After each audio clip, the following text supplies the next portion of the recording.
Hi friends, అందరికీ నమస్కారం. Welcome to my channel moral talks Telugu. 21 ఏళ్ల సుష్మితకి తన తల్లి తండ్రి ఇద్దరూ తన 16వ సంవత్సరంలోనే ఫ్లైట్ యాక్సిడెంట్లో చనిపోవడం వల్ల మాత్రమే కాదు, తన తండ్రి రాసిన ఒక వింత వీలునామా వల్ల కూడా పెద్ద చిక్కు వచ్చి పడింది.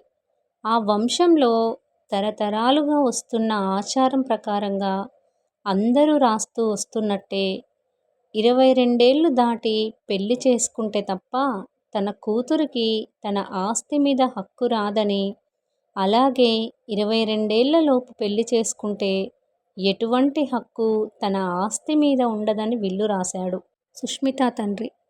ఆ వంశంలో కొంతమంది ఆడవాళ్ళు 22 సంవత్సరాలు నిండకుండానే పెళ్లి చేసుకొని ఆస్తులు తగిలేస్తే, ఇంకొంతమంది చాలా కాలం పాటు పెళ్లి చేసుకోకుండా ఉండి ఆస్తులు తగిలేయడం వల్ల ఆ వంశంలో మగవాళ్ళందరూ అటువంటి వీలునామా వ్రాస్తూ వస్తున్నారు. అందువల్ల సుష్మిత తండ్రి కూడా అలాంటి వీలునామా రాశాడు.